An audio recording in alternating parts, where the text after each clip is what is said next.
Bismillahirrahmanirrahim. Assalamualaikum warahmatullahi wabarakatuh. Jadi bertemu lagi pada minggu ni untuk kita sama-sama terus menerus membahaskan tentang apa yang berlaku pada sepanjang minggu ni yang berkaitan tentang pasaran saham antarabangsa. Jadi minggu ini merupakan minggu yang ke-6 tahun 2026 dan kita telah pun memasuki bulan Februari, awal daripada bulan Februari di mana kita menyaksikan beberapa perkembangan, boleh dikatakan pasaran saham berada dalam keadaan sideways selama daripada bulan 10 sampai pada bulan Februari, awal Januari. Sekarang kita masuk pada bulan Februari dan kita pun excited untuk melihat, untuk menyaksikan apakah perkembangan-perkembangan seterusnya yang bakal akan berlaku pada bulan Februari tahun 2026 ini ataupun minggu yang ke-26. Seterusnya saya pergi dahulu kepada kita punya disclaimer di sini supaya kita dapat fokus kepada objektif apa yang kita hendak capai sepanjang video ini dibuat, dan supaya kita supaya video ini boleh memberikan kelebihan ataupun manfaat yang berguna kepada kita bersama. Mungkin video ini berguna untuk anda dan mungkin juga video ini tak berguna untuk anda. Seandainya anda baca apa dulu, anda baca dulu uh, saya punya disclaimer di sini supaya kita dapat bersama faham objektif. Kalau anda kata terlalu cepat, mungkin boleh pause dulu kan, ataupun anda melihat sendiri. So sesuai tak dengan anda? Kalau anda kata tak sesuai, it's okay. It's better anda skip saja supaya tak membuang masa anda. Dan cuma objektif saya di sini adalah untuk terus menerus memantau perkembangan uh, pasaran kan. Jadi anda bacalah kan semua disclaimer ni, kerana mungkin saya akan mengulangi perkara yang sama setiap kali video ini dibuat kan, kerana kalau boleh kita nak pastikan matlamat tu tercapai lah. Seterusnya pada minggu ni ada beberapa, sebenarnya ada banyak earnings. Kita ada Disney, Palante, Merck, Pepsi, AMD, Amgen, Pfizer, PayPal, Prudential dan pelbagai lagi earnings yang diumumkan pada minggu ni. Jadi bila ada banyak earnings, so saya terpaksa cut sikit lah tajuk yang saya pilih. Selain daripada earnings, saya tahu ada banyak kan tajuk yang saya terpaksa skip sikit, yang saya menilai ianya masih lagi berbentuk, artinya boleh boleh tangguh lah, boleh tangguh kan, isu tentang US dan Iran yang masih lagi kita tak tahu dekat mana landing dia tu, sama ada adakah US mahu invade Iran dan pelbagai lagi tu masih lagi menjadi spekulasi kan. Dan berkaitan tentang ni General Zhang Yuzia ni juga merupakan sebenarnya yang kecoh pada minggu lepas, tapi saya bawa ulasan tersebut pada minggu ni. Kerana minggu lepas lagi banyak earning. Minggu lepas merupakan minggu yang paling banyak earning dan minggu ni merupakan minggu yang kedua yang paling banyak earning dalam earning season yang kita lihat akan berlaku setiap 4 kali dalam masa setahun, dan itulah yang kita sedang lalui. Mungkin minggu depan akan ada banyak juga earning lah, tapi mungkin akan berkurangan daripada minggu ni lah. Jadi saya memilih beberapa tajuk dan ada perbezaan-perbezaan sikit lah daripada berbanding minggu lepas, supaya kita dapat lebih fokus kepada objektif. Yang pertama sekali berkaitan tentang US Major Index. Kan? US Major Index ni juga sesuatu yang agak menarik kita lihat pada minggu ni, di mana indeks S&P 500 kan hampir tak berubah untuk minggu ni. Kan? Walaupun mengalami kejatuhan pada awal minggu lepas kan, akibat laporan pendapatan syarikat teknologi yang mengecewakan. Ia berjaya melonjak naik kan 2% pada hari Jumaat. Kan? Last kali dia dapat reverse kan untuk memadamkan semua kerugian, di mana berlakunya nervous earning yang diumumkan oleh syarikat-syarikat besar, walaupun yang mereka-mereka ini memperoleh pendapatan yang begitu tinggi, namun expenses diorang terhadap AI itu dilihat agak tinggi, di mana pelabur agak bercampur baur, sama ada pelaburan ini akan memberi kesan yang baik ataupun tidak, kerana kerisauan tentang bubble of AI dah mula diperkatakan di sini, kan? Kerana pelaburan sesuatu yang tak boleh nak dilihat dalam tempoh jangka masa yang terdekat. Ini yang menjadi kerisauan kerana pelabur-pelabur melihat pelaburan yang agak luar biasa di kalangan syarikat-syarikat AI. Ini yang merisaukan pelabur, yang menyebabkan saham pada minggu ini jatuh teruk. Kemudian Nasdaq. Nasdaq ni dia punya ejaan kan. Nasdaq sebenarnya, Nasdaq mencatatkan prestasi terburuk antara antara indeks utama. Ia terjejas akibat tech sell-off, jualan besar-besaran saham teknologi pada pertengahan minggu yang dipicu oleh kebimbangan perbelanjaan modal capital AI yang tinggi oleh syarikat seperti Amazon, Alphabet dan pelbagai lagi. Walaupun akhir sekali Nvidia membantu pemulihannya pada hari Jumaat. Seterusnya Dow Jones menunjukkan prestasi terbaik. So yang menariknya pada minggu ni Dow Jones dia hit all time high dan melepasi paras 50,000. Ni dalam dunia, sejarah dalam dunia kan, Dow Jones mencatat all time high. Dow Jones merupakan indeks yang saya rasa dah ratusan tahun lah. Pada minggu ni dia mencatat all time high buat kali pertama pada hari Jumaat. Kenaikan ini didorong oleh rotasi pelabur saham, blue chip dan sektor industri yang lebih stabil berbanding teknologi, ataupun istilah ada di mana pelabur-pelabur mendiversifikasikan pelaburan mereka kepada saham-saham yang bukan daripada saham teknologi, menyebabkan Dow Jones mendapat limpahan yang begitu besar daripada tindakan pelabur-pelabur ini.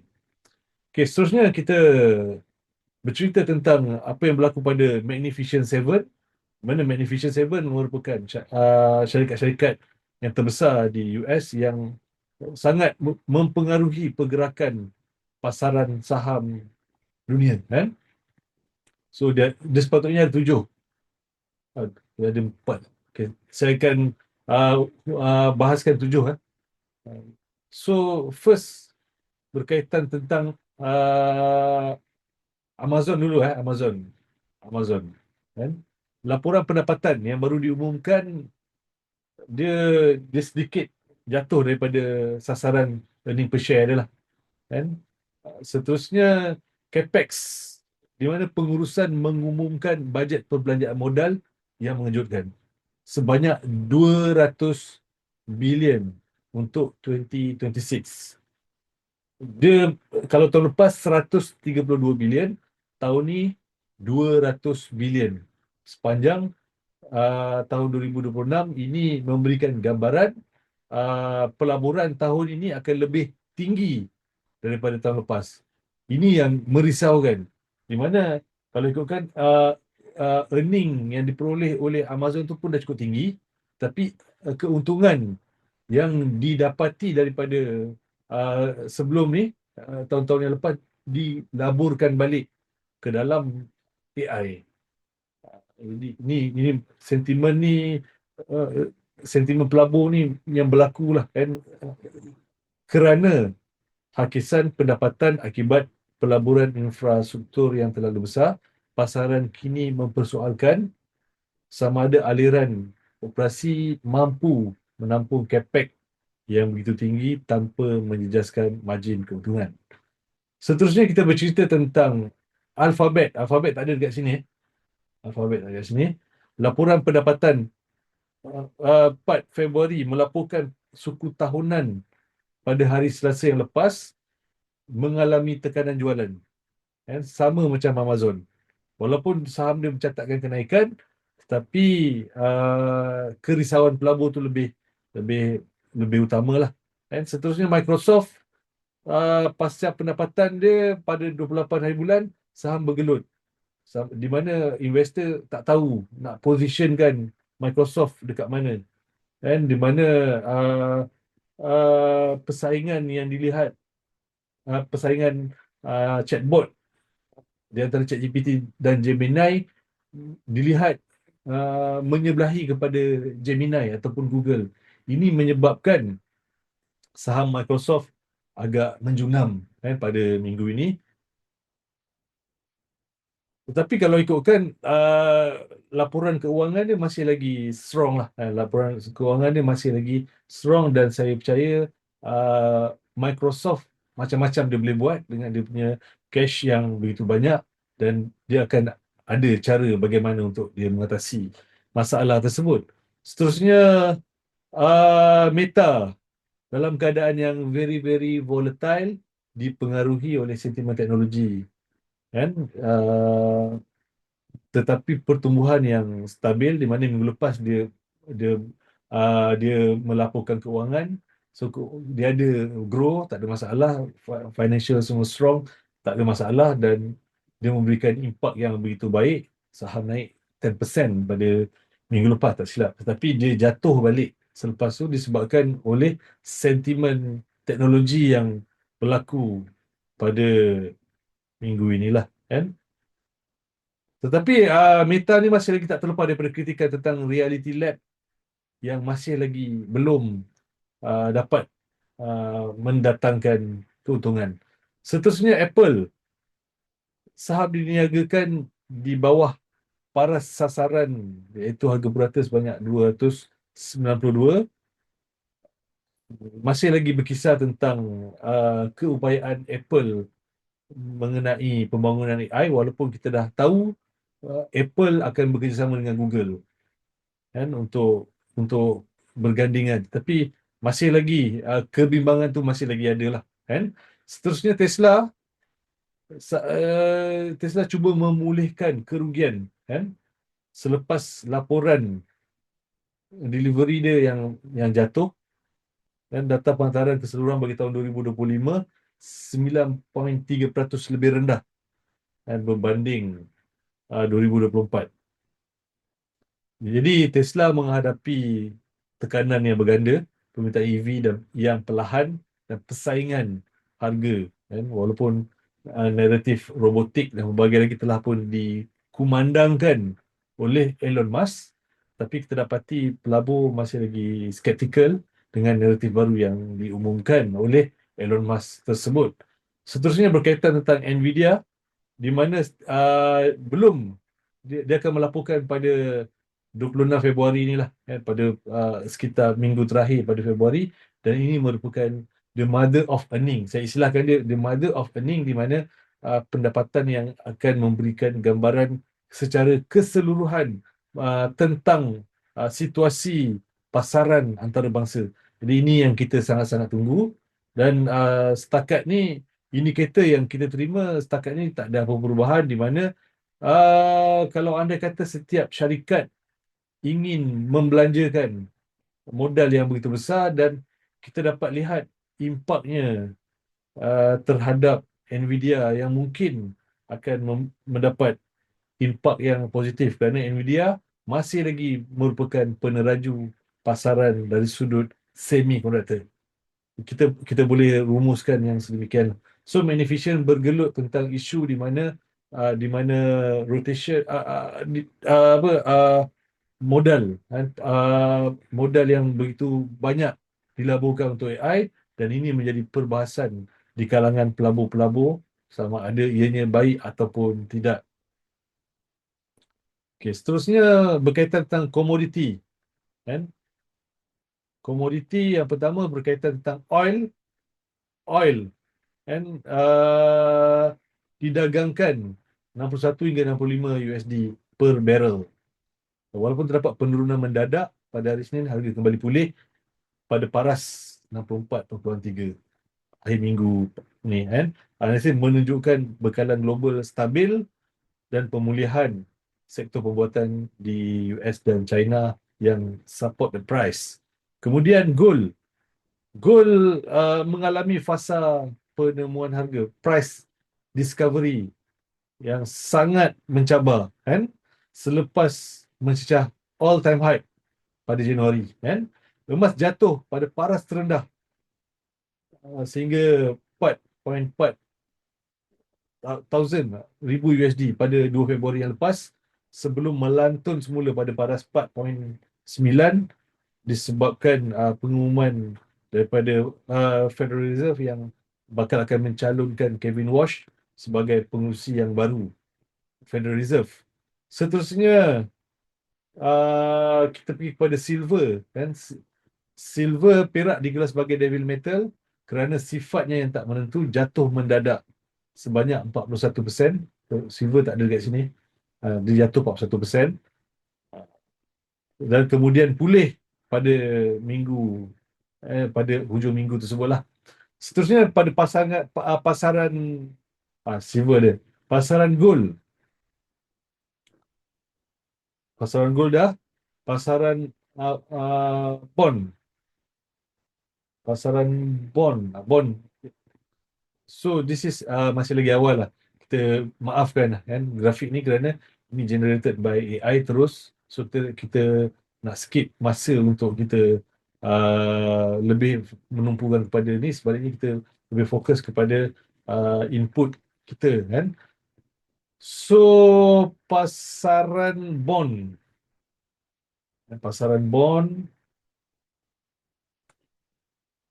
menunjukkan kadar pulangan yield yang mencerminkan kebimbangan pelabur terhadap data buruh di US yang melembab kan. 2 years turun 3.5 berbanding awal 3.57. Seterusnya 10 years 4.22 kan.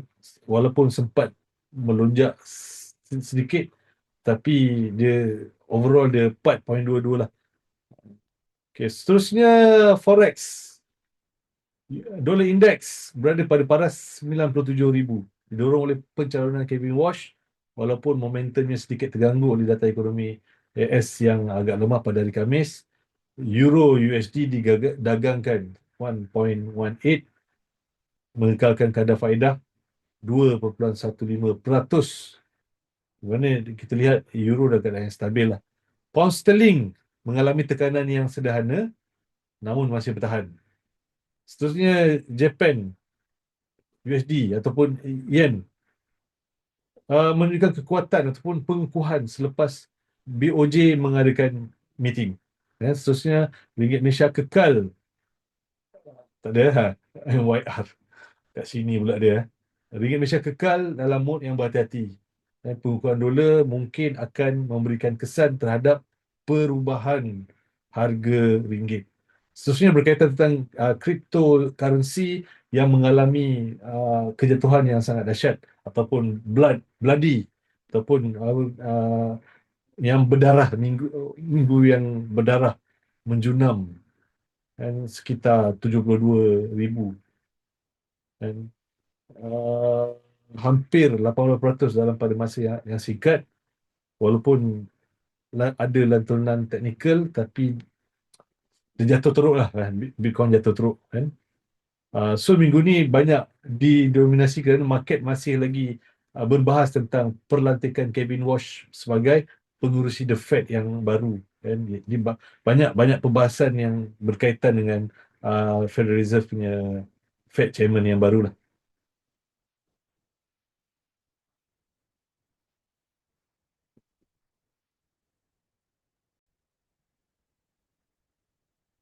Seterusnya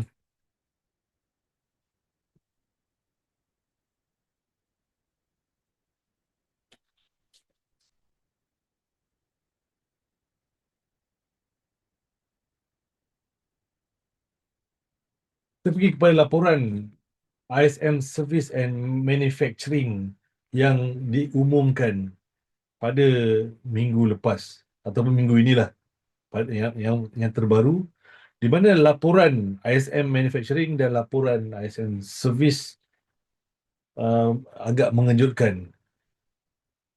Tetapi dalam nada yang agak berbeza, di mana manufacturing keluar daripada fasa kemelisitan. Ini mengejutkan kerana US bukanlah sebuah negara yang sangat kuat dari sudut manufacturing, tetapi kita lihat pada hari ini dia mengejutkan kerana skor dia lebih daripada 50, iaitu 52.6 kan. Ini adalah lonjakan ketara berbanding sebelum ni 47.9, menandakan pengembangan expansion yang that's the first time sejak awal 2025.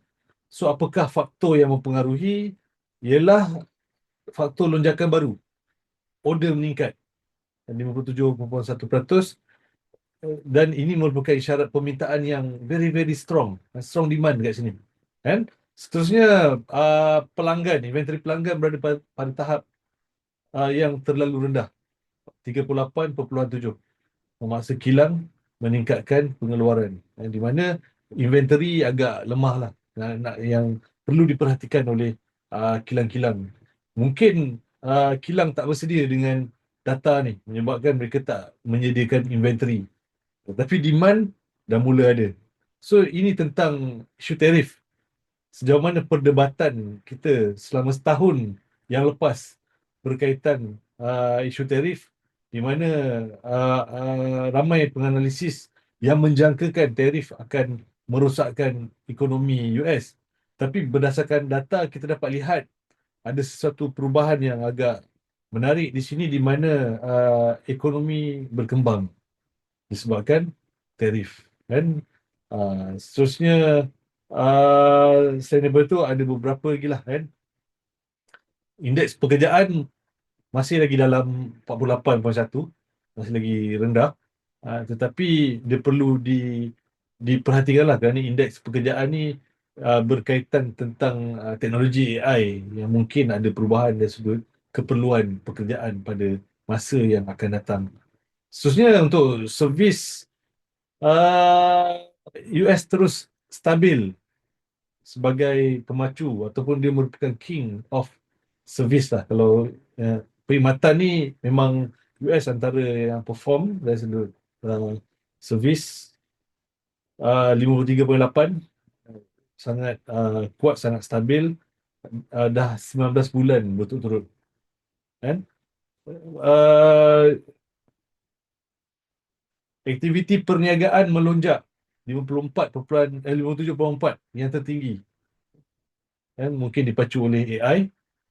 Dan seterusnya, uh, tekanan harga meningkat, kan, 66.6, banyak kan, very very strong, 66.6. Seterusnya, responden menyatakan kebimbangan terhadap kos logistik dan ketidaktentuan dasar perdagangan tarif yang menjejaskan perancangan kontrak tahun. Artinya tarif still ada lah.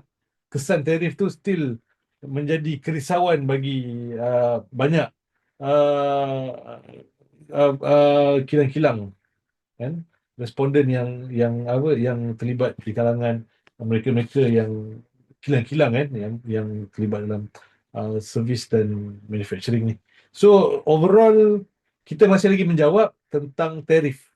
Apakah tarif ni benar-benar memberikan keburukan kepada US, ataupun sebaliknya, di mana jawapan daripada dasar tarif yang diperkenalkan oleh Donald Trump, yang kita akan dapat kesan awalnya adalah pada awal tahun 2026 hingga bulan 6, ataupun separuh daripada tahun ini. Saya anggarkan fasa berhati-hati, fasa berjaga-jaga, di mana kesan tarif yang diwar-warkan oleh Donald Trump tahun lepas akan mula memberikan impak dia. Tapi overall kita lihat ISM nampak positif. Mungkin ISM bukan satu-satunya indikator, ada banyak lagi indikator yang lain. Tapi on perspektif ISM, kita dah mula ada nampak sedikit positif, kan? Tu hakikat yang kita kena terima lah. Okey, seterusnya berkaitan tentang apa yang berlaku di China, berkaitan tentang konflik dan ketenteraan ataupun penyingkiran dan penyiasatan terhadap General Zhang Yuzia, dan implikasi dia terhadap keseluruhan geopolitik yang kita nak perbahaskan lah. So kita pergi kepada latar belakang sedikit, di mana Xi Jinping telah melancarkan anti-corruption campaign. Sebelum ni ada banyak menteri, kan, Menteri Pertahanan Li Shangfu dan Wei Fenghe, ada lagi kepimpinan tertinggi Rocket Force yang mengendalikan nuklear dan sebagainya. So kita dapat lihat di sini China sedang berusaha untuk mengawal dia punya struktur organisasi dia daripada terlibat dengan rasuah. So apa yang berlaku? Kan, Zhang Yuzia kan, yang merupakan general yang dikatakan dia sangat kebal, dia sangat kuat, sangat kebal dan dia sangat berpengaruh. Kan, bapa dia sendiri adalah rakan seperjuangan kepada Xi Jinping, bapa Xi Jinping tahun 40-an. Dia menggambarkan pengaruh Zhang ni sangat kuat, termasuk di kalangan ahli politik dan termasuk juga di kalangan tentera. Kan, telah pun mengetuai macam-macam kan, jabatan-jabatan penting, namun telah pun di ditangkap dan disiasat, kan, diletakkan di bawah penyiasatan dan tuduhan pelanggaran serius disiplin dan undang-undang. Telah pun disiasat. Sebab apa? Sebab rasuah, dan rasuah perolehan. Sebagai bekas ketua pembangunan peralatan, Zhang dikaitkan dengan rangkaian rasuah yang melibatkan perolehan senjata dan teknologi yang tidak menepati spesifikasi atau melibatkan ketirisan dana besar. Seterusnya ada kegagalan Rocket Force. Skandal yang melanda pasukan peluru pandu. Ada yang rosak, berisi air dan berbagai lagi. Mungkin dikesan berpunca daripada pengawasan yang lemah Zhang. Sewaktu dia bertanggungjawab itulah. Seterusnya pembentukan puak factionalism.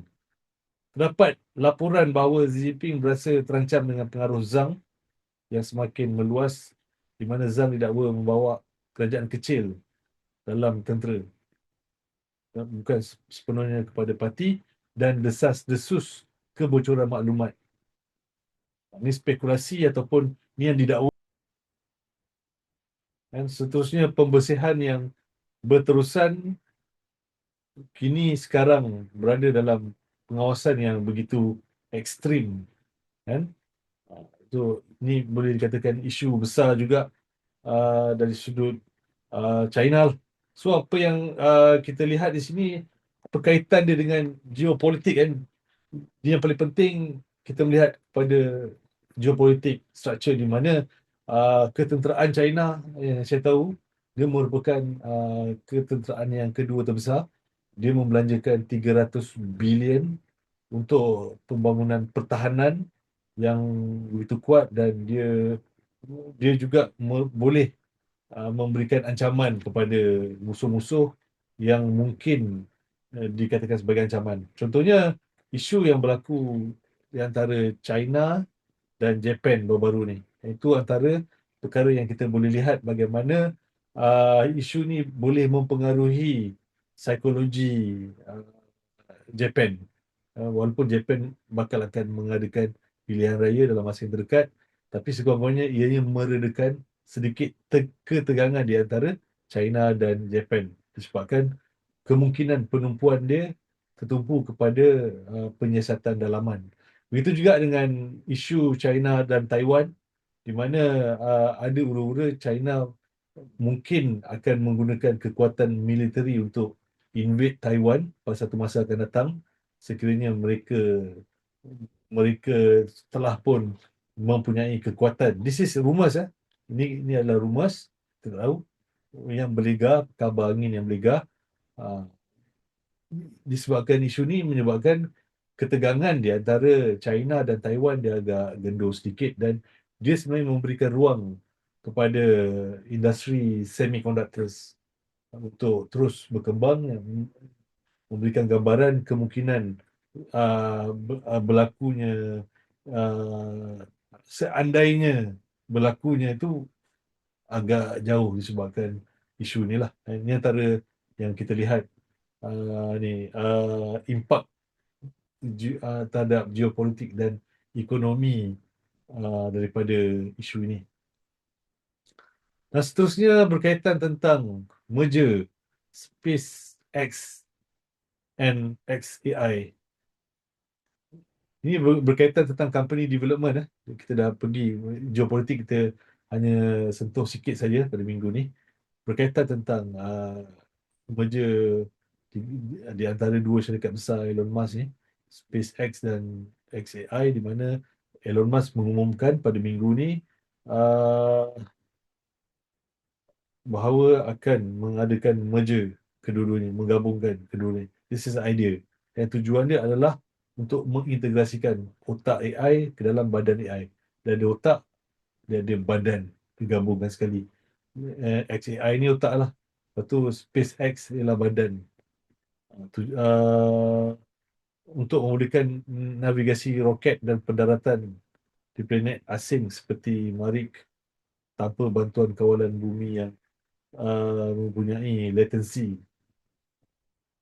So kita tahu kan teknologi boleh ke angkasa lepas yang ada internet kan. So kita pun tak tahu kan. Yang tahu mereka-mereka yang pakar, tapi that's a idea yang menarik yang kita boleh uh, perhatikanlah kan, bagaimana Musk nak menggabungkan dua-dua ni, physical dan brain kan, brain dan body ni. So idea dia menarik, di mana dia terkait dengan idea Elon Musk sebelum ni, berkaitan tentang keperluan AI terhadap tenaga, di mana AI sangat memerlukan tenaga yang banyak, dan bagaimana untuk mendapatkan tenaga yang banyak dengan menggunakan solar. Dan solar tu pula idea dia adalah dibangunkan di ruang angkasa, dan di mana ruang angkasa lebih luas dia punya bah- uh, tanah dia, kawasan dia, dan dia lebih banyak dapat mencerap matahari. Dia boleh setting supaya dia akan terus mendapat cahaya matahari secara berterusan, dan dia akan dapat menyerap banyak tenaga, dan dia akan memberikan balik kepada pembangunan AI. Dan penggabungan ni merupakan sesuatu yang dilihat untuk menjayakan idea tersebut lah. So that's a idea yang mungkin dikatakan sebagai yang brilian, yang hebat kan. Tapi harus diingat kan, dalam pelaburan kita bukannya hanya berhadapan dengan orang yang idealistik, tetapi sebaliknya perlu juga dengan realistik kan. Ada beberapa skepticism lah kan. Pelabur di SpaceX mungkin tidak bersetuju. Semua mereka digunakan untuk menyokong XAI yang merupakan identiti yang berbeza. Yang di mana pelabur dia sendiri pun tak setuju, kerana SpaceX lah. XAI lain kan, tak boleh nak disamakan. Seterusnya risiko AI kan, meletakkan AI super pintar di atas rangkaian satelit global yang mempunyai rantaian ketenteraan. This is antara risiko menjadikan US memonopoli ketenteraan, dan US juga ataupun Elon Musk sendiri boleh memonopoli data daripada ruang angkasa. So ruang angkasa tak ada undang-undang. So kat sini kita dapat lihat, seandainya idea ni berjaya lah, seandainya kan. Ah, So dari sudut kos kan, apakah dia boleh mendatangkan return? Kos integrasi adalah berbilion ringgit untuk pusat data supercomputing. Namun pulangan jangka panjang dari kontrak pertahanan dan dominasi antarabangsa tu, internet global mungkin boleh diperolehi ya. Lepas tu kalau dari sudut teknologi sebenarnya sangat menasabah kan, di mana kita positive thinking, di mana Elon Musk dah study lah benda ni kan. Dia sebelum dia buat idea tu, dia dah study, dan dari sudut penemuan saya, bacaan saya, dari sudut teknologi dia agak menasabah. XAI boleh menggunakan chip H100 ataupun B2000 di pusat data bumi untuk mengawal sistem SpaceX melalui rantaian Starlink. Dan seterusnya, dari sudut peralatan memerlukan pancaran elektrik, pancaran satelit khas yang dilengkapi dengan unit pemprosesan neural NPU dan pemprosesan tinggi. Edge computing.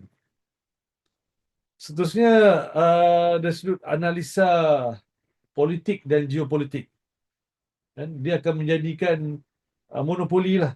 Gabungan ini mengukuhkan kedudukan US sebagai leader yang mutlak dalam perlumbaan angkasa dan AI yang akan meninggalkan China lah. So nampak gayanya kalau ini berlaku, US akan melonjak ke hadapan lah. Seterusnya, keupayaan AI dalam pengitipan satelit adalah aset yang bernilai tinggi bagi Pentagon. Akan mengukuhkan cengkaman kuasa ketenteraan US.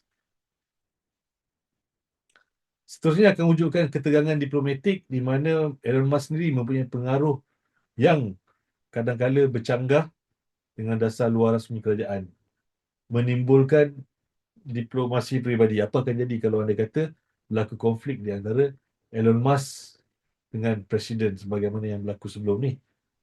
Bagaimana, apakah Elon Musk akan menggunakan dia punya teknologi ni untuk bantai Presiden dia?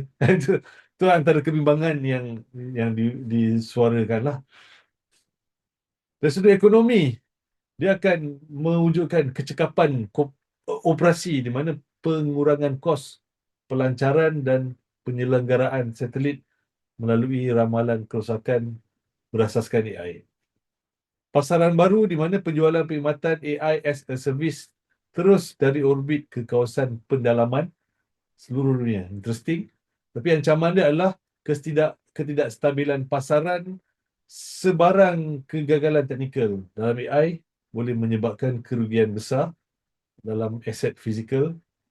Contohnya, anda kata SpaceX meletup ke, habis. Kan? So, benda ni sangat-sangat idealistik. Kan?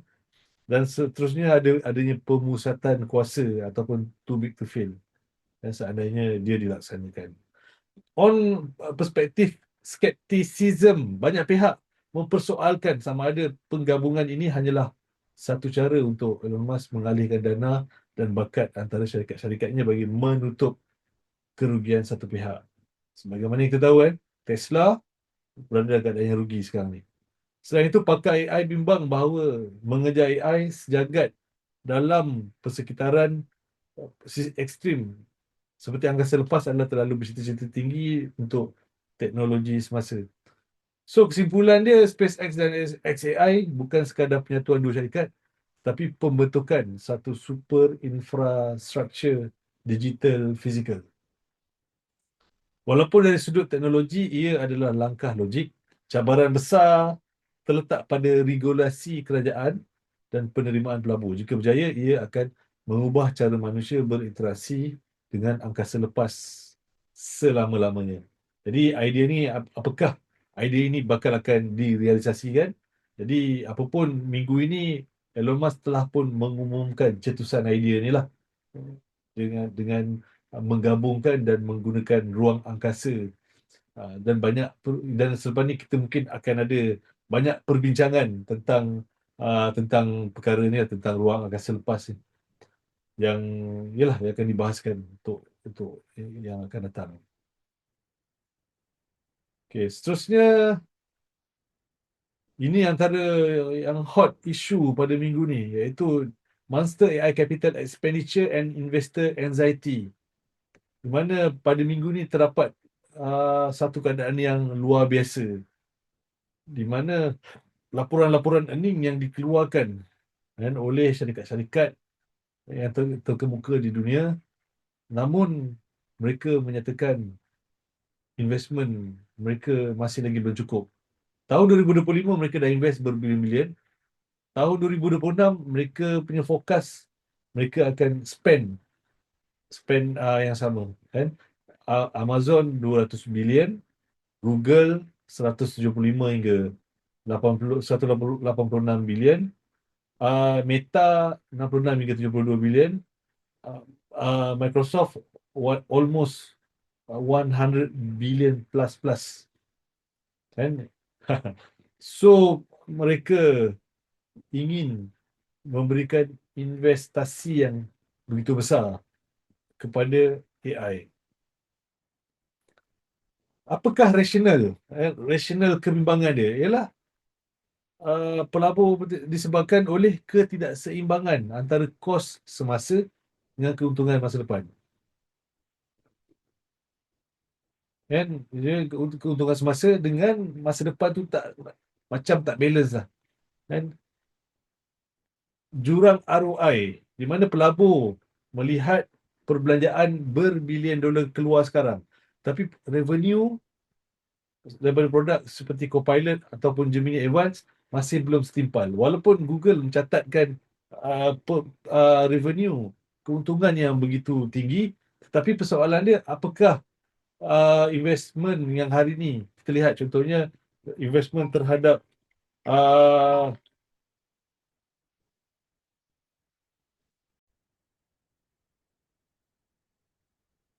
so keuntungan masih lagi tak capai. Berapa sangat keuntungan yang diperolehi daripada Gemini ataupun ChatGPT berbanding dengan pelaburan yang telah dilaburkan pada tahun-tahun yang lepas. Dan seterusnya AI juga ada risiko depreciation risk, depreciation risk ataupun susut nilai, di mana teknologi yang terlalu pantas berkembang, contohnya teknologi Nvidia yang dia beli chip Nvidia, tetapi apabila ada upgrade, so bagaimana dengan susut nilai yang pembelian yang awal, di mana overall setakat ni masih lagi tak clear. Seterusnya ketakutan terhadap overbuilding, gelembung kapasiti, kan, di mana dah nak jadi macam dot-com bubble satu ketika dahulu, di mana uh, perbelanjaan yang begitu besar tetapi use dia, kegunaan dia masih lagi tak pasti. Boleh ke? Kerana AI ni merupakan sesuatu yang baru dan sesuatu yang belum pernah ada eksperimen sebelum ni. So persoalan dia dengan perbelanjaan ni boleh return ke tidak? So itu yang menjadi kerisauan pada pelabur. Seterusnya ada isu lagi berkaitan tentang energi, tenaga. Kan? Boleh tak tenaga yang ada sekarang ni menampung kepesatan pembangunan AI? Jadi pasaran pernah berpengalaman pada dot-com bubble, di mana tahun sekitar 1997 hingga 2001-2002 dunia mengalami dot-com bubble, di mana situasi syarikat-syarikat pada ketika itu yang begitu excited dengan teknologi internet melaburkan pelaburan yang begitu luar biasa, namun belum datang return, tak ada return daripada pelaburan tu, menyebabkan gelembung tersebut pecah. Ini yang berlaku pada tahun 2023. Perbezaan kali ini adalah setakat ini yang saya lihat, pelaburan tu dah besar, tapi pulangan ada, dan cuma yang dirisaukan yang akan datang. So setakat ni memang ada, dia punya PE ratio masih lagi meningkat, dan saya melihat ada keupayaan bagi syarikat-syarikat besar ni untuk terus melabur. Keupayaan tu kita tak ada masalah. So persoalan dia adalah return, dan apakah boleh return dengan situasi yang kita tak tahu. Contohnya AI dia perlukan energi. Energi ni macam mana, boleh support ke tidak? Bila kita beli banyak mesin AI, dia perlu mesin yang lama macam mana? Chip yang lama kan mungkin akan depreciate nilai, susut nilai. Lepas tu apakah cukup ataupun kurang, terlebih ke dalam nak membuat terutamanya data center ni kan. So ini kerisauan ataupun dia punya satu pesimistik yang kita perlu perhatikan, selain daripada kita teruja dengan teknologi AI yang bakal akan meletup, akan datang. Tetapi apakah kita belajar daripada dot-com bubble? So ini menjadi kesalahan. Apakah syarikat-syarikat ni benar-benar membuat kajian tentang perbelanjaan mereka? Ini yang diperbahaskan oleh semua pada pendapat saya, pada pendapat saya, yang melalui .com bubble bukan saja pelabur, tapi syarikat-syarikat juga. Bahkan syarikat-syarikat ataupun Magnificent Seven yang atas ni, ataupun banyak syarikat-syarikat yang hari ni yang menjadi, let's say contoh Amazon, even Google sekalipun, walaupun Google ditumbuhkan 2003-2004, silap. Microsoft Microsoft melalui .com bubble. Nvidia juga melalui, tapi Nvidia masih lagi awal pada ketika tu. Nvidia almost 99, tapi dia ada. Nvidia ada pada .com bubble, tapi tak terlalu besar pada ketika tu. Uh, Mungkin juga Tesla pun saya yakin mereka-mereka ni juga pernah melalui .com bubble, sama ada terlibat. Amazon dan Microsoft of course terlibat direct, mereka berjaya melepasi .com bubble, dan ada juga syarikat-syarikat yang lahir ketika dan selepas, let's say tu Google, Meta, dia lahir selepas .com bubble. Mereka pun of course mempunyai pengalaman dan keupayaan dan penasihat-penasihat yang bagus, kerana mereka mempunyai dana yang begitu besar. Tak tahulah kalau orang kata mereka pula boleh lupa diri, kan, tu kita tak tahu, kan. Tapi kemungkinan tu mereka akan berhati-hati lah dengan situasi ni. Dan persoalan tentang apakah perlu investment ni, ini terpulang pada analisa mereka yang dipertanggungjawabkan untuk bawa balik, kan, bagaimana return daripada pelaburan-pelaburan ni lah. Jadi dia bercampur lah skepticism dengan optimism, dan bercampur aduk. Dan kita membaca secara overall, kan, kerana kalau orang kata kita bawa skepticism sahaja, so kita takkan bergerak ke mana lah. Semua tak boleh. Optimism tu juga sangat berbahaya, kan, untuk akan datang macam mana, kita akan lupa diri, lalai dan sebagainya. So di sini menjadi satu persoalan kepada pelabur-pelabur. Apapun, sebagai pelabur harus juga bersedia dengan worst case scenario lah. Worst case scenario, apa yang kemungkinan buruk bakal akan berlaku seandainya, sekiranya. Kita juga tidak boleh menolak kemungkinan, istilah dia apa, shit can happen, kan. Uh, jadi kena berhati-hati dengan hal-hal yang sebeginilah. So far saya melihat basic dia sangat strong, cuma tu yang menjadi kerisauan, kerana earning yang dikeluarkan semuanya saya lihat sangat baik lah.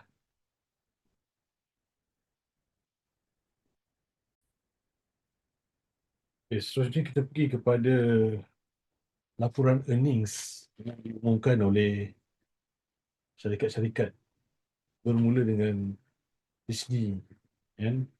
Disney di mana Disney mencatat keuntungan sebanyak 26.0 bilion, ataupun bertambah sebanyak 5%, didorong oleh segmen taman tema dan kejayaan filem yang dikatakan sebagai pecah panggung lah, kan. Seterusnya gross margin dia 35.2, naik 5%, stabil walaupun berdepan dengan tekanan daripada kos pengeluaran kandungan filem seperti Avatar, Fire and Ash. Seterusnya net dia 9.5%, menurun sedikit berbanding tahun lepas. Tahun lepas 10.5% disebabkan kos pengatur caraan yang dah meningkat. PE, earning per share dia turun 7.4% berbanding 1.76 setahun yang lepas. Walaupun ini pun ia melebihi jangkaan analis. Apakah faktor yang mendorong kepada pencapaian ni? Rekod segmen experience, segmen taman tema dan kapal perairan, kan. Disney Cruise Line nama dia, kan, mencatatkan rekod hasil sebanyak 10 bilion. Pelancaran kapal baru Disney Treasure dan Disney Destiny memberikan impak yang positif. Seterusnya prestasi box office Zootopia, Avatar dan Fire Ash ini juga merupakan antara faktor yang mendorong kepada peningkatan Disney, dan seterusnya uh, streaming profit yang meningkat 72% kepada 450 juta, menunjukkan strategi keuntungan penstreaman semakin membuahkan hasil. Namun ada impak negatif di mana keuntungan terjejas sebanyak 110 juta akibat pertikaian hak penyiaran carriage dispute dengan YouTube TV yang menyebabkan gangguan sementara. So overall, market reaction and harga saham melonjak 0,9% hingga 1,2. Bukan 10 1. 0,9 hingga 1. Seterusnya Bob Iger dia kata apa? Dia kata Disney berada dalam keadaan on track, pertumbuhan stabil selepas tempoh penstrukturan semula. Antara ucapan beliau, beliau memberi bayangan bahawa proses pemilihan pengganti CEO sedang berjalan lancar dengan kabar angin kuat mengenai Josh di Amaro. Seterusnya, daripada penganalisis Zacks and Bloomberg, dia kata beat the EPS sebagai petanda positif. Walaupun keuntungan bersih sedikit rendah, di sini dianggap mengimbangi kerugian dalam TV tradisional dengan keuntungan stream. Daripada Citi dan JP Morgan dan mengekalkan pandangan optimis. Di Citi dan JP Morgan dia optimis terhadap Disney, dan ramai analisis melihat saham Disney sebagai undervalue berdasarkan PE dia 16 kali berbanding daripada industri media yang lain. Ini peluang lah kerana setakat ni masih lagi undervalue dan boleh dipertimbangkan untuk dibelilah untuk pelabur-pelabur. Seterusnya, Palantir mencatatkan revenue sebanyak 1.41 bilion, meningkat 70%. Pertumbuhan ini jauh mengatasi jangkaan penganalisis sebelumnya. Segmen komersial di Amerika yang menjadi pemacu utama kenaikan. Gross margin dia sekitar 80% hingga 82%. Dia terus mengekalkan margin kasar yang tinggi, menunjukkan kecekapan kos. Net margin gap 609 juta, peningkatan 7 kali ganda berbanding tempoh yang sama tahun lepas. Earnings per share melepasi ramalan konsensus. So, faktor pendorong pencapaian artificial intelligence dan dalam sektor korporat. Segmen komersial AS, di mana hasil daripada bahagian melonjak 137% pada 500 juta. Menunjukkan Palantir bukan lagi sebagai syarikat kontraktor kerajaan dah mula keluar daripada kerajaan. Dan sektor kerajaan pun bertumbuh 66%. Order daripada kerajaan bertumbuh. Rule of 40 di mana Palantir mencatat skor 127% gabungan margin operasi dan kadar pertumbuhan, meletakkan mereka dalam kelompok syarikat elite efficiency. Menurut Alex Karp, beliau menyifatkan keputusan ini sebagai luar biasa dan menyatakan bahawa impak AIP terhadap transformasi perniagaan tidak boleh disangkal. Karp menekankan bahawa Palantir kini berada pada fasa pertumbuhan unprecedented tanpa tandingan, kan? Ramai penganalisis termasuk Wedbush menyifatkan ini sebagai persembahan agung, masterpiece. Walau bagaimanapun, sebagian penganalisis tetap berhati-hati dengan nilai penilaian valuation yang dianggap mahal, PE ratio yang dianggap terlalu tinggi. So, harga saham Palantir melonjak 7% hingga 10% selepas waktu berjabat. Guidance 26 bertindak positif. So, Palantir syarikat yang very konsisten, dia punya profit yang berterusan yang dapat banyak daripada syarikat-syarikat kerajaan kan. Dia ni dan dia juga merupakan syarikat yang AI yang sangat-sangat berpotensi untuk berkembang kan. Walaupun mungkin valuation dia agak tinggi lah yang nak kena diperhatikan. Seterusnya Merck, syarikat Merck juga melaporkan financial earning dia, revenue 16.14 bilion, naik 5% year over year, gross margin 82%, gross margin dia 82% lah, dan net margin dia ialah 18.1%. This is good net margin lah untuk syarikat-syarikat yang seperti Merck ni. Earning per share 18.6. Faktor pendorong key drivers terus menjadi blockbusters tumbuhan terusan dalam indikasi kanser. Animal health, tumbuhan jualan sebanyak 8% year over year. Permintaan tinggi produk ternakan. Dan seterusnya ada produk baru. Kan? Pelancaran Winrevair dan Capvaxive mula memberikan sumbangan yang bermakna. Menurut Rob Davis, kami sangat bangga dengan kemajuan signifikan yang dicapai. Fokus kami kekal pada inovasi sains yang menjadi asas nilai jangka panjang untuk pesakit dan pemegang saham.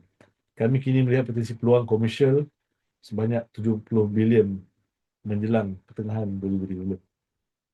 Menganalisis secara amnya positif terhadap prestasi suku tahunan. Kata beat dan reaksi pasaran jatuh. Walaupun dia beat the market, tapi pasaran dia jatuh lah. Dip. Seterusnya naik balik. Naik turun. Market reaction dia tak menentu lah kan.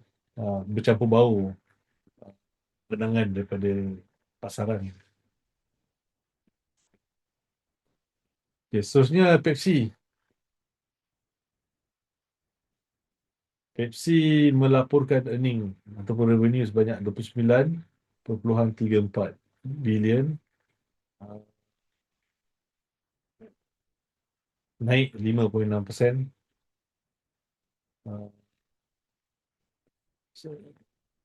Dia secara bermusim meningkat kan, meningkat dan menurun secara organik. Kalau kata organik itu sebanyak 2.1%. Hasil melepasi jangkaan penganalisis, dan pertumbuhan ini dipacu oleh kenaikan harga purata bersih sebanyak 4.5% yang membantu mengimbangi penurunan volume sebanyak 2%. So, gross margin dia 53.96%, kekal kukuh. Dan hasil daripada inisiatif produktiviti dan pengurusan rantaian bekalan yang lebih cekap membolehkan syarikat mengekalkan keuntungan walaupun kos input masih terus naik. Margin 7.82, is okay sajalah, dan lebih kurang lah. Dan per share year over year 15%. Faktor yang mendorong penjimatan kos melalui automasi. Ada teknologi yang baru lah. Dan seterusnya ada kepelbagaian portfolio, di mana ada yang kukuh, ada yang tak, dia bergabung. Seterusnya ada juga tentang strategi harga. Saiz bungkusan yang lebih kecil, harga yang lebih rendah, mungkin boleh kompetitif. Dan seterusnya inovasi daripada produk zero sugar kan, antara apa yang dilakukan untuk menarik perhatian mungkin golongan-golongan yang mungkin ada kelebihan gula. Okay, seterusnya ulasan CEO, beliau menyatakan bahawa Ramon Laguarra, beliau menyatakan bahawa keputusan suku keempat mencerminkan pecutan dalam pertumbuhan hasil organik dan peningkatan margin operasi yang kuat bagi tahun 2026. Matlamat syarikat adalah untuk memulihkan jenama global utama dan memperkenalkan inovasi produk ya dalam ruang fungsional bagi menangani dinamik kemampuan pengguna. Ulasan penganalisis melihat langkah PepsiCo untuk bersama dengan pelabur Elite Investment Management sebagai pemangkin positif pelan melabur dalam affordably, kemampuan milik dan mengurangkan kos secara agresif sebagai langkah tepat untuk memacu pertumbuhan keuntungan jangka panjang. Walau bagaimanapun penurunan volume jualan masih menjadi perhatian utama penganalisis. So, pasaran mula-mula naik, lepas tu turun 0.8 disebab 0.8%, kemungkinan disebabkan oleh pelabur mengambil untung, profit taking. Bukan sebab laporan tak bagus, tapi sebab profit taking. Dan ada dividen yang diumumkan sebanyak 4%, kan, yang menjadi penarik kepada pelabur-pelabur untuk melabur dalam syarikat Pepsi ni lah. Seterusnya, AMD kan juga melaporkan earning revenue 10.27 bilion, 34% meningkat, dan uh, year over year rekod tertinggi mengatasi jangkaan penganalisis, kan unexpected bagaimana AMD boleh mencapai ni. So dari sudut margin pun meningkat 57%, maksudnya net margin 24%. Uh, Data center, kan data center melonjak 39%. PC, kan 37% meningkat. Inventory pun sama, nampak positif terhadap inventory release, dan seterusnya impak daripada pasaran China yang kembali dibuka. So menurut Lisa Su, tahun 2026 ni adalah tahun penentu, kan sama ada uh, boleh dapat, kan ada istilah super cycle. Ini masuk istilah super cycle, mana permintaan berbilang tahun untuk perkomputeran berprestasi tinggi dan AI. Beliau turut mengesahkan hubungan strategik yang kukuh dengan OpenAI dan jangkaan pertumbuhan double digit yang signifikan dalam hasil pusat data pada tahun 2026 melalui platform Helios. Penganalisis pula secara amnya positif, kan dia positif terhadap kemampuan AMD untuk mencabar dominasi Nvidia sebagai pasaran AI GPU. Walau bagaimanapun terdapat sedikit kebimbangan mengenai segmen-segmen, contoh gaming, kan, yang dikatakan akan mengalami penurunan. Ada kebimbangan berkaitan tentang gaming, ya. Disebabkan kitaran konsol permainan yang semakin matang, namun sasaran harga masih lagi tetap tinggi lah. So apa reaksi pasaran? Campur-campur. Melonjak sekitar 1.8% selepas waktu berjabat. Seterusnya, harga saham mengalami turun naik kerana pelabur menilai prospek panduan guidance. Dia bercampur-campur lah, kan, positif dan negatif campur. Itulah yang berlaku, kan. Initial spike after hours 1.8%. So good luck AMD. Seterusnya Amgen.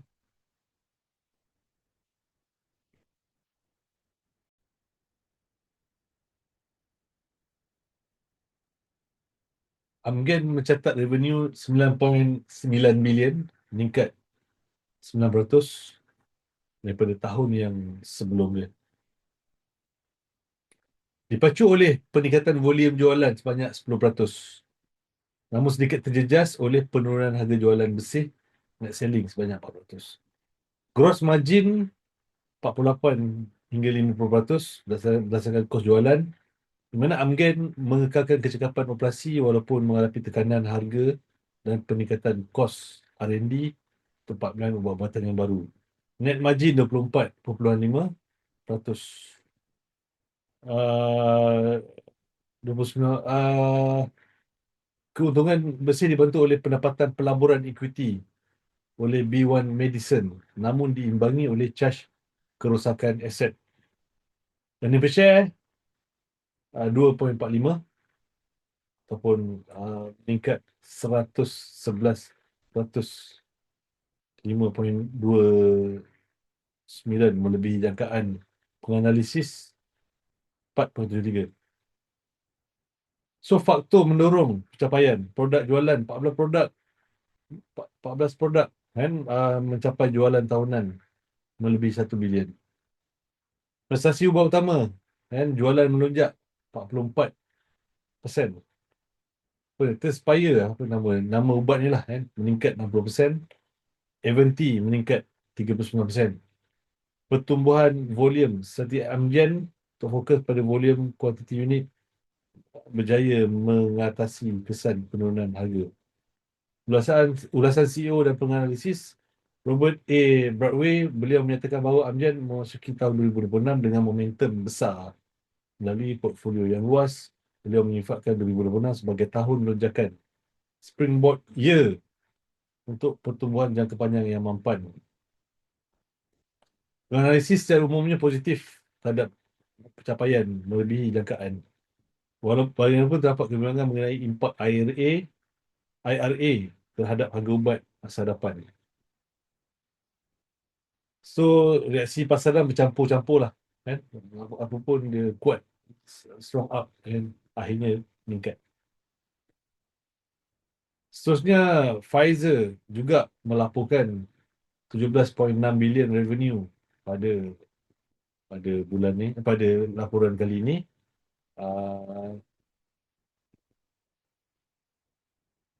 Walaupun year over year turun 1%, penurunan tu didorong oleh kejatuhan jualan Comirnaty dan Paxlovid. Namun hasil daripada portfolio baru dan yang diambil alih dari Seagen melonjak 9% secara operasi. Gross margin, gross margin 71.1 dan net margin pada paras dia loss 1.65 bilion kat sini. Faktor yang mendorong pencapaian ataupun penurunan non-COVID portfolio grow. Kan? Non-COVID ni melonjak sebanyak 136%, manakala ubat onkologi dan keluarga Vine Dekel menunjukkan pertumbuhan dua angka yang stabil. Program pengurangan kos Pfizer dalam landasan untuk mencapai penyumbatan kos yang bersih sebanyak 7.2 bilion menjelang akhir 2026 dan seterusnya sumbangan Seagen ataupun mengambil alih syarikat onkologi Seagen yang mula membuahkan hasil. So, menurut CEO dia, Albert Bourla, 2025 adalah tahun pelaksanaan yang cemerlang. Kami bukan sahaja memenuhi, tapi melepasi komitmen keuangan kami. Fokus kami pada 2026 adalah memaksimumkan nilai pengambil alihan baru Seagen Metsera dengan mengajukan saluran pipe obesity dan kompetensi transformatif. Analisis secara umumnya positif terhadap Pfizer yang menguruskan kos, namun tetap berhati-hati terhadap patent cliff yang akan datang serta baki permintaan produk COVID yang tak menentu. Ramai yang menantikan data klinikal lanjut bagi ubat obesiti mereka sebagai pemangkin pertumbuhan masa depan. Walaupun keputusan pasaran melebihi jangkaan, saham Pfizer jatuh sekitar 4.5% selepas pengumuman. Ini disebabkan oleh panduan guidance tahun 2026 yang dianggap konservatif oleh pelabur, di mana Pfizer menjangkakan hasil antara 59.5 bilion hingga 62.5 bilion. Okay, seterusnya PayPal.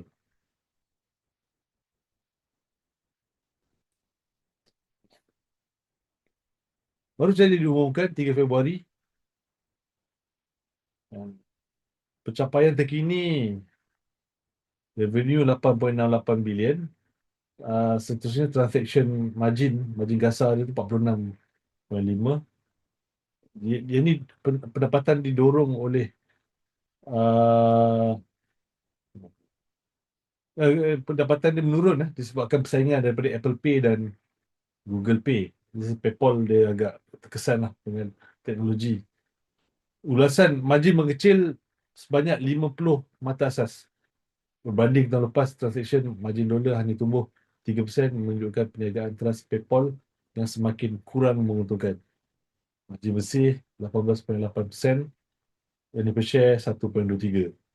Faktor mendorong prestasi dan cabaran, pertumbuhan branded checkout dan segmen hutang PayPal kuranglah persaingan sengit, di mana terdapat syarikat-syarikat yang besar, Apple, Google Pay dan berbagai lagi. Baik buy now pay later ni antara antara cabaran dia lah. Dan seterusnya ada berkaitan tentang perbelanjaan pengguna juga. Seterusnya, Alex Chris mengakui cabaran makroekonomi dan persaingan sengit. Beliau menekankan pelaburan dalam AI dan peningkatan pengalaman pengguna. Namun nampaknya usaha ini belum membuahkan hasil yang cukup pantas bagi lembaga pengarah. Seterusnya, pertukaran kepimpinan. PayPal mengumumkan pelantikan Enrique Lores bekas CEO sebagai CEO baru bermula 1 Mac 2020 menggantikan Alex Chris yang dianggap gagal memenuhi jangkaan prestasi. Analisis menyifatkan laporan sebagai underwhelming. Kebimbangan utama adalah unjuran guidance tahun 2026 yang lemah, di mana PayPal menjagakan keuntungan mungkin mendata flat. Terjun 16% hingga 18%. Terjun tiruk lah, dia kata orang. Seterusnya, Prudential.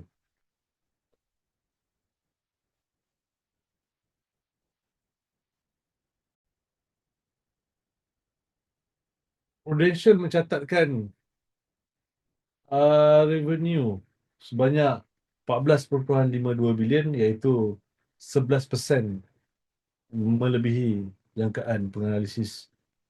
Gross margin sebanyak 8.4%, margin keuntungan sebelum cukai, dan net margin 4.65, margin bersih, yang mencerminkan kecekapan operasi dalam mengimbangi pembayaran tuntutan.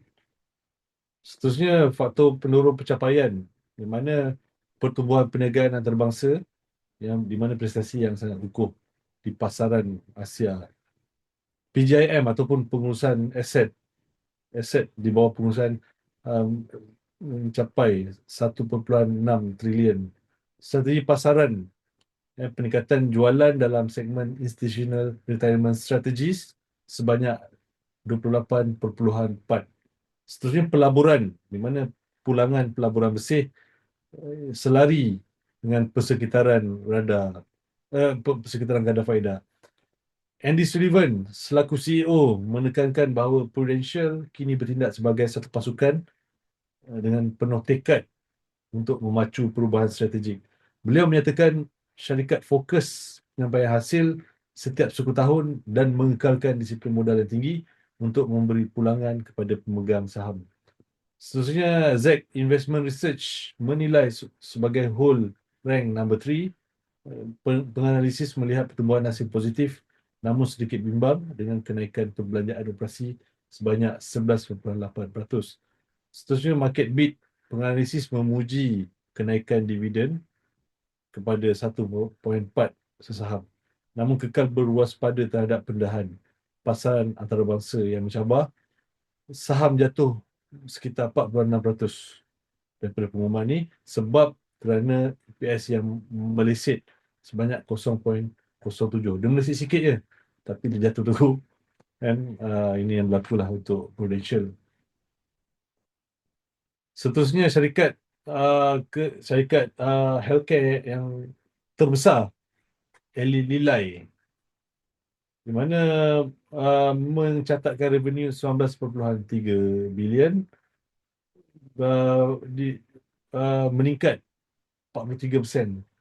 Agak kuat peningkatan dia. Pertumbuhan ni dia dipacu agresif jualan Mounjaro dan Zepbound. Ini ubat-ubat yang dia bangunkan lah. Ubat-ubat ubat diet, ubat turunkan berat badan. Dan margin kekal kukuh kerana income dia, margin dia strong. Seterusnya, Tadi gross strong, net pun strong, melonjak 6.6 bilion, dekatan 50%. Oh, mana syarikat ni betul berkesan sekali lah. Mengatasi jangkaan analis, kan, beat analyst expectation. So faktor dia ialah GLP. Mana GLP? Ya. GLP-1 peningkatan untuk Mounjaro diabetes. Mounjaro ni buat diabetes rupanya, kan. Dan Zepbound untuk obesity. Kapasiti pengeluaran dia berbilion, antarabangsa melonjak 43%. Tahun 2025 adalah tahun transformatif bagi Lilai. Kami bukan sahaja mencapai rekod keuangan baru tapi juga mengembangkan akses ubat-ubatan kami kepada jutaan pesakit baru. Fokus kami adalah untuk 2026 adalah meluaskan lagi kapasiti pembuatan, melancarkan ubat-ubatan baru. Kebanyakan penganalisis memberikan penarafan buy untuk melihat Lilai sebagai Apple dalam industri pharmaceutical. Dan jangkaan mencecah 80 bilion, 80 hingga 83 bilion untuk 2026. Kan? Okey, seterusnya AbbVie. AbbVie mencatatkan revenue 16.62 bilion dan naik 10% year over year. Dan seterusnya earnings per share dia 2.16. Tahun sebelumnya 2.16, sekarang 2.71 earnings per share dia. Seterusnya dia tak ada gross margin. Dia tak berapa ikut peraturan kat sini. Gross margin dia 83%. Dan net margin dia adalah 38%. Margin 38%. Seterusnya faktor yang mendorong immunologi, jualan Skyrizi dan Rinvoq melonjak 30%. Membuktikan kejayaan AbbVie dalam beralih daripada kebergantungan kepada produk yang sebelum ni, iaitu Humira, neuroscience, portfolio neuroscience termasuk Vraylar dan Botox Therapeutic yang menyumbang 10.37 bilion. Seterusnya strategi pemperolehan seperti Caravel dan Immunogen membuahkan hasil. CEO Robert A. Mitchell, beliau menyatakan 2025 adalah tahun luar biasa bagi AbbVie. Syarikat berjaya mencapai rekod jualan hasil bersih walaupun pada tahun kedua kehilangan eksklusiviti Humira di US. Beliau turut memberikan panduan guidance optimis pada tahun 2026 dengan sasaran earnings per share 14.37 hingga 14.57. Ulasan penganalisis umumnya kagum dengan kepantasan AbbVie menggantikan hasil Humira yang hilang. Namun sebahagian penganalisis tetap berwaspada terhadap tekanan harga ubat di bawah undang-undang baru IRA di Amerika Syarikat. Reaksi pasaran, walaupun keputusan keuangan mengatasi jangkaan harga pasaran AbbVie mengalami sedikit penurunan. Tapi banyak juga penurunan ni, 6%, 6.4%. Okey, seterusnya syarikat Uber juga melaporkan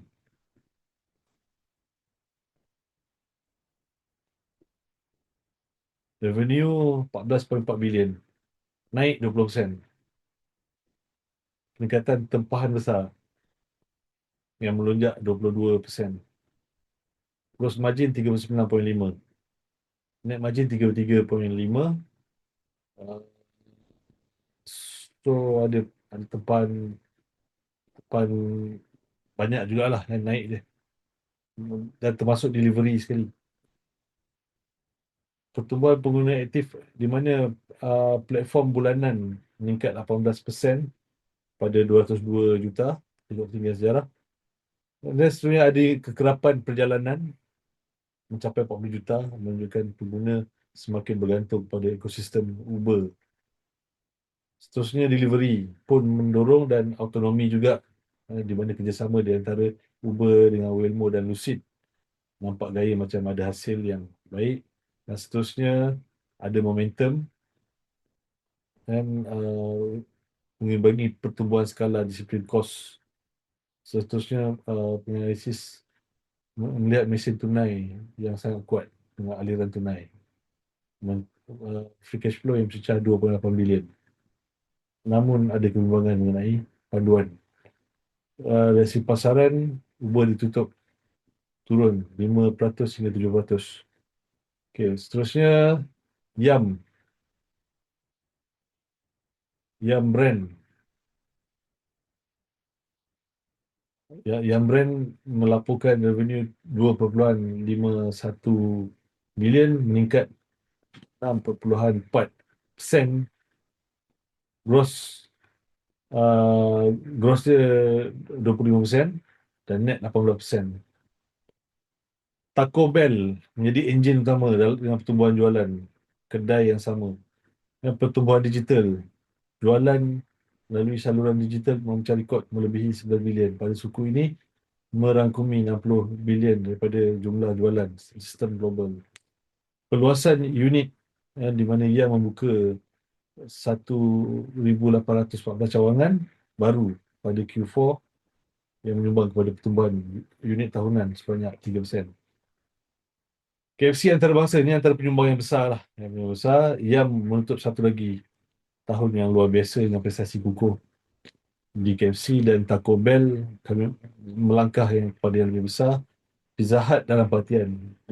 Pizza Hut dilihat agak merosot, yang perlu diperhatikan. Walaupun hasil kukuh, kegagalan pada sasaran earning per share menyebabkan penganalisis berhati-hati terhadap kos operasi yang meningkat di pasaran. Turun harga pasaran meningkat 1% hingga 1.6%. Seterusnya, ini antara the mother of earning. Selain daripada Nvidia, Alphabet mengumumkan earning. 113 bilion, meningkat 30% berbanding tahun sebelumnya. Margin stabil. Margin stabil dan net margin meningkat. So overall peningkatan dipacu oleh Google Search naik 70%, Cloud naik 48%. Permintaan tinggi terhadap AI, model Gemini. Dan seterusnya iklan pun berlaku juga peningkatan disebabkan iklan dan ada momentum YouTube yang begitu tinggi. Menurut Sundar Pichai, suku ini sebagai suku yang luar biasa. Beliau menekankan bahawa pelajaran Gemini 3 merupakan mercu tanda penting dalam pelaburan Alphabet dalam infrastruktur AI kini mula membuahkan hasil yang nyata dalam bentuk pendapatan. Penganalisis umumnya bullish terhadap hasilnya. Ramai yang terkejut dengan kepantasan pertumbuhan cloud dan keupayaan Google mengekalkan margin operasi pada tahap 32%. Di sebalik perbelanjaan modal capex yang sangat tinggi, walau bagaimanapun ada sedikit kebimbangan mengenai capex sebagaimana yang kita dah bincangkan tadi lah. Apapun, Google naik 4%. Seterusnya, Qualcomm mendapat 12.3 bilion revenue, naik 5%. Gross margin stabil, net margin bersih 24%, dan earning per share dia melepasi jangkaan. Seterusnya, mencatatkan rekod tertinggi 15% dengan Volkswagen Group dan Toyota memperkukuh Snapdragon, pertumbuhan IoT dan seterusnya generatif AI ini yang mendorong kepada kenaikan peningkatan jualan. So Cristiano berpuati dan namun memberi amaran bahawa industri teknologi kita akan mengalami bekalan. Akan datang, handphone mungkin akan ada isu kekangan dari sudut supply pembuatan tu, yang kita perlu berhati-hati lah. So ramai analis memujilah kepelbagaian, diversification kan? Dan seterusnya saham Qualcomm naik 36, uh, seterusnya adalah, tapi naik sikit lah, kan? Saham dia naik sikit. Seterusnya syarikat Amazon ini juga the mother of the earning. Dah berapa banyak mother dah ni.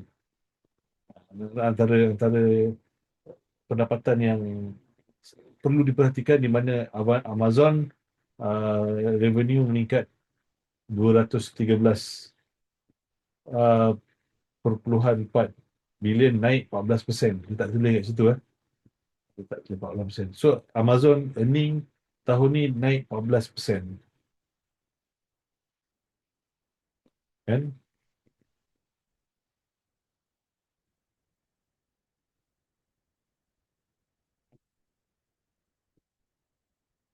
Margin kasar terus bertambah hasil daripada kecekapan rangkaian. Net margin pun efisien. So faktor kepada penyampaian, pendorong kepada pencapaian AWS dan AI, di mana peningkatan terhadap infrastruktur awan kembali memuncak hasil daripada integrasi AI generatif di kalangan pelanggan korporat. Perniagaan ataupun iklan meningkat 22%, menjadikan enjin keuntungan kedua selepas AWS. Logistik dan kelajuan penghantaran yang lebih pantas meningkatkan pembelian. Menurut Andy Jassy, permintaan yang sangat kuat untuk tawaran sedia ada yang dan peluang besar dalam AI chip robotik dan satelit orbit rendah, kami menyatakan peluang. Dan kami menyatakan untuk melabur sekitar 200 bilion dalam capex pada tahun 2026 dan menjangkakan pulangan jangka panjang yang kukuh. Namun ramai bimbang. Inilah dikatakan, ini sama jugalah. Dia belanja sampai 200 bilion untuk 2026. Ini kebimbangan yang untung pun dah untung lah. So tahun lepas dah bakar duit. Tapi tahun ni dia bakar lagi sampai 200 bilion. Ini risiko lah, risiko. Seterusnya berkaitan tentang oil company, Shell. Dan Shell baru saja mengumumkan laporan keuangan. Hasil merosot disebabkan harga minyak lah, kan?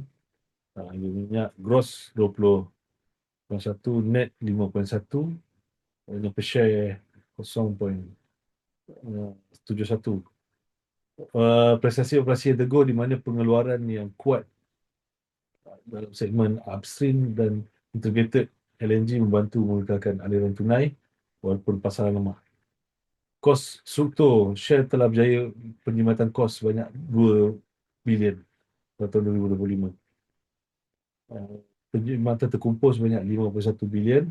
Seterusnya peningkatan dalam margin indikatif 11.6 hingga 13.8.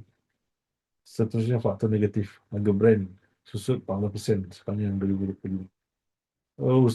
Ulasan CEO Well 7 25 adalah momentum yang dipercepatkan walaupun persekitaran makro yang lebih lembut suku keempat.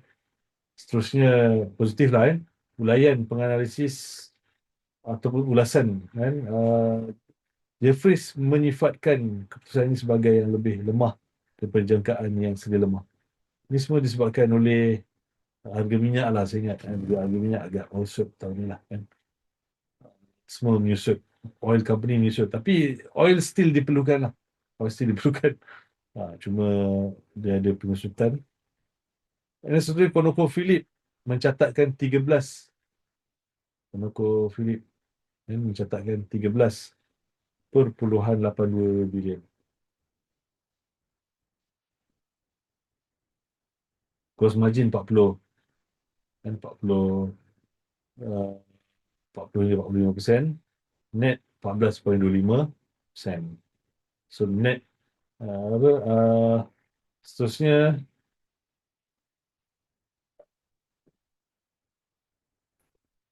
dia ada peningkatan pengeluaran, production up 2,300, dan operasi efisiensi ada.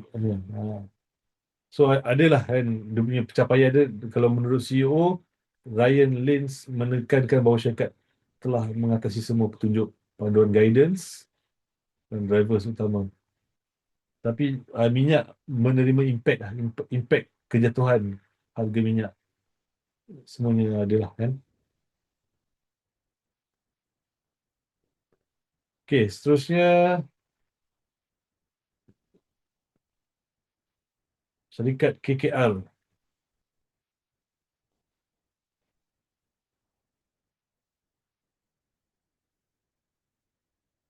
Nilai 1.43 bilion, dia punya revenue adjusted 1.12 dan asset under management sebanyak 7.44. KKR ni merupakan syarikat insurans. Gross margin 68%, net margin 21 hingga 25, record fundraising 28. We reported record annual figure KKR, now very well positioned. Analyst view solid but slightly disparitating in the share. Market action, stock price down 2.9.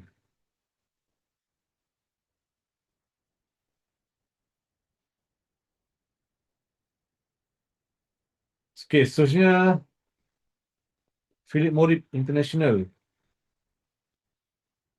Revenue 10.4 billion, gross margin 63%, 3.4%, net margin 40.4%. Dan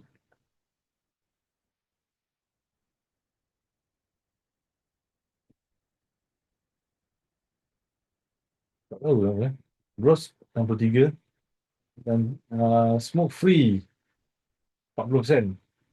Philip Morris, oh ni syarikat rokok. Syarikat rokok.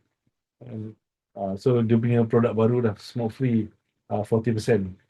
Dia punya, dia pandai mungkin ni dia punya target dia lah. And okay, IQOS dan Zin. IQOS memegang 76 share. Kenaikan harga produk pokok konvensional combustibles. Beliau menyifatkan tahun 2025 sebagai tahun yang luar biasa masyarakat capai pencapaian sejarah bebas asap. Ini melebihi 50% daripada 4 wilayah operasi mereka. Ini sangat baik dan menyumbang kepada PMI dan melepasi pasaran. Melepasi pasaran. Okey, sampai juga kita kepada penghujung. Mungkin agak jadi dipendekkan sikit lah. Saya tak dapat nak mengulas secara dalam kerana mungkin saya sendiri perlu menyusun format laporan saya ni supaya lebih spesifik lah kan, lebih spesifik, di mana mungkin laporan tu sekali banyak datang, walaupun saya menggunakan teknologi nampak gaya, saya sendiri pun masih tak berpuas hati dengan explanation saya lah kan, jadi saya perlu perbaiki daripada pelbagai sudut. Okey, jadi saya rasa setakat tu laporan saya pada minggu ni. Sekian, terima kasih.